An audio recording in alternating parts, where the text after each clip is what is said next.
Myliu, patinka, darau, viskas gerai, tai 10 metų į priekį auginsim, pasensim, nebepaisim, nebeauginsim. Viskas turi savo laiko ateiti, ta prasme, nieka per greitai neateina. O minusas nuo 9 vakaro, tai reiškia, kad čia va ateini ir dirvonas sušalęs į gabalą. Pavasarį, vasarą fainai. Pasigrilint, pasikept viską, kol šviežia. O ką žiemą daryti? Kai pradėjome mangą, visada svajojom apie bendruomenę, kur augintojai ir tie, kurie mėgaujasi jų užaugintomis gerybėmis, sėdės prie vieno stalo, pasakos istorijas, mokysis ir džiaugsis, kurdami nuostabų pasaulį kartu. Neužilgo parodysim, kuo gyvena mūsų partneriai Ispanijoje, Italijoje, Peru, Pietų Afrikoje, o kol kas keliaukim visai čia pat, į Molėtų rajoną, kur įsikūręs nuostabus ūkis Geras Šparagas. Bandėm suskaičiuoti, iki galo neprisimenam, bet bent 6 metus mažiausiai turbūt mango bendruomenę džiuginam tavo smidrais. O kaip viskas prasidėjo ir kada? Iš pradžių, kai 14 pasodinau, sakiau hektaro, čia šeimai užteks ūkelio su hektaru, bet konkurencija, trauka žmonių, poreikis auga. Kiekvienais metais galiu sakyti tokį, kad jeigu turėčiau daugiau, tai daugiau ir parduočiau. Tai toksai tarytum, kad net ir neužtenka, ne? Tiek, kiek gali... Sakei, norėjai hektarą, kiek dabar čia hektarų turime? 7 kažkur, nes reikalinga labai plėtrai žemė, nes šparagas augęs vienoje vietoje 10 metų, minimum 10 metų negali būti auginamas tenai. Reikia žemėje duoti pailsėti. Taip. Mes iš vaisių patirties, ar ne? Kiek susidūriau, matom, kiek tai yra sudėtingas verslas, kiek lemia orai, kiek lemia žmonės, gamta, viskas. Kaip su smidrais yra, su kokiais iššūkiais susiduri, kaip tas visas auginimo procesas atrodo? Tai va, kaip dabar matai, viskas uždengta, tai per daug metų išmokom užsidengti, pasidaryti anksčiau, bet ne tik ankstume esmė, o ir apsaugoj. Aha. Tai va čia balandžio pradžioj buvo savaitė su -5 kiekvieną dieną, 7 dienas iš eilės. Ir ne taip, kad minusas iš pačio ryto tik tai 2 valandom, o minusas nuo 9 vakaro. Tai reiškia, kad čia va ateini ir dirvonas sušalęs į gabalą. Tai kaip jiems tada, ne? Bet kažkokiu būdu išgyvena tam kaupe, toj žemėj, balti šparagai ypatingai, žali irgi ten apdengti agroplevelėm viduje išgyvena. Tai dengiam. Iššūkis šalnos, oras, gamta. Kiek iš viso rūšių yra ir kiek tu jų augini? Tai veislių yra daug. Aš visą laiką sakau, yra 4 spalvos. Žali, salotiniai, violetiniai ir balti. Lietuviui turbūt pažįstamiausias tas žalias, toks klasikinis. Jo, tas tamsesnis žalias ir pamėgtas labiausiai valgyti, nors jau daug pats asmeniškai privačių klientų išmokiau valgyti baltus, kurie net nebegrįžta prie žalių. Aha.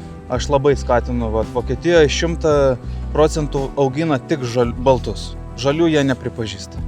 Pas mus bendruomeniai irgi turbūt 80% visi dar nori žalių, į baltus kažkaip taip žiūri atsargiai, bet kas pabando irgi grįžta su puikiais atsilikimais. Mūsų šeima taip pat irgi buvo atsargi, o dabar yra vis tiek topas yra baltas, šparagas, lėkštėj namie baltas. Žalį irgi valgom, bet baltas yra baltas. Tai yra žiauriai atsakingas darbas. Nes tu kišdamas peilį gali tenais kažką sužalot, ko dar nematai. Aha. Tai įprastai šiek tiek atsikasi rankytę, kiši peilį ir ieškai jo. Ir su tokia vibracija surandi ir ištrauki. Šiek tiek atsikasu. Jo. Laikau čia. 90 laipsnių kampu kiši, dabar jau kreipi ir eini ten ieškai. O, girdėjai? Girdėjau trakšt. Bet jeigu dar neklauso, vadinas biškį ištraukiam ir kažkur dar šone reikia traukti. Va dabar va. Ok. Pirmas mano nuskintas smidras. Sužinoję, jog laukiasi, Simono šeima priėmė sprendimą ir gerai apmokamus darbus Vilniuje iškeitė į senelių sodybą Molėtų rajone. Kai priėmė sprendimą įveiklinti žemę ir ūkininkauti, Simono dėmesį patraukė būtent šparagai. Praktiškai visą naktį nemiegodamas, Simonas perskaitė daugybę informacijos ir nusprendė, auginsime juos. Lietuvoje buvo vienas iš pirmųjų, jei gerai suskaičiuoja, 3. Tad paklausti patarimų nelabai buvo ko. Tačiau nebijojo. Matydamas vis labiau klestinčią Lietuvą, augančią restoranų kultūrą, žinojo, kad ir šparagus lietuviai tikrai pamėgs, o profesionalus požiūris ir darbštumas leis iš šios veiklos aprūpinti šeimą gyvenant nuostabiame ir ramiame Lietuvos kampelyje.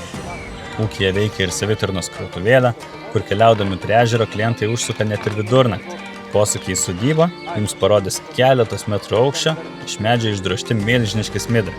Smidrai – tai ne tik viena seniausių pasaulyje daržovių, kilusi iš Viduržemio regiono, bet ir tikras pavasario supermaistas. Kiekvienos spalvos smidrai turi savitų bruožų. Žaliose smidrose gausu vitaminų A, C, K. Balti smidrai – švelnesnio subtilaus skonio. Violetiniai smidrai – saldesni, o salotiniai – retesni, bet įspūdingi savo spalva ir puikiai tinka šviežioms salotoms. Smidrai auga iš šakniastiebių ir yra renkami vos pradėję lysti į žemės. Derlius Lietuvoje sezoninis, dažniausiai nuo balandžio iki birželio mėnesio. Traškus gaivūs smidrai puikiai tinka tiek kepti keptuvėje ar ant griliaus, virti garuose ar tiesiog valgomi žali. O Lietuvoje veikiantis ir Michelin įvertinimų sulaukęs restoranas iš jų net gamina sultis. Tad einam ragauti ir mes. Kodėl Simonui sekasi? Labai paprasta, dėl to, kad jis geras žmogus pirmiausia yra, labai geras ūkininkas. Tėtis labai geras, perėmė savo savybės ir pats labai geras žmogus iš tikrųjų. Tai gera širdis, šeimyna. Ir dvasinis kelias labai daug padeda, labai dvasingas žmogus yra. Daug susideda, supranta, čia daug dalykų mes nematom iš tikrųjų akim. Čia atrodo, atvažiavai, čia šparagai, čia tas anas. Čia tiek darba, čia tiek meilės yra įdėta į visą tame, kad ta prasme, čia nenufilmuosi ir nepasakysi visą. Tai čia turi pajusti, pabūt, pagyventi, paragauti, padirbti, pačiupinėti, va tada pajausi visą, tai kas tai yra. O kada viską darai su meile, tai žinot, ką mes dažniausiai ir valgom. Tai va, dar klausimų bus. Aš labai tikiuosi, kai jūs garsą buvot pajungę. Buvom pajungę, bet mikrofoną nepatekęs. Aš žiauriai tikiuosi, kad girdėsiu. Nieka tokia, Čia fantastika buvo, bet čia buvo... Aš galvojau, kad... Nes žinot, kas yra? Kas fainai? Vat jūs sakot, tik tarp mūsų. Ir lietuviai dažniausiai va taip ir mėgsta palikti tik tarp mūsų. Bet turi chebra girdėti. Per video tą turi girdėti, turi suprasti, kiek yra dušas, kiek yra meilės, kad jūs suprasti. viską teisingai sakot, bet viskas turi savo laiko ateiti. Ta prasme, nieka per greitai neateina. Tikrai išmintis kaimyno lūpomis. Nieko daugiau ir nepridursi. Tad dabar tiesiog ragaujam šviežio sezono gerybės. Daugelis lietuvių ir nežino, kad baltą reikia skusti visą ir baiminasi, nežinau, žalias baiminasi to balto, bet jeigu ateina į parduotuvėlę, jeigu aš ateinu ir aptarnauju klientą, aš pirmoje vietoje paklausiu, o ragavot balto? Ne. O kodėl? Žalias, tai sakau, jeigu neragavot, tai jūs privalot paragauti. Sakau, tik tai nusiskuskit kaip morka. Pavasarį, vasarą fainai. Pasigrilint, pasikepti viską, kol šviežia. O ką žiemą daryti?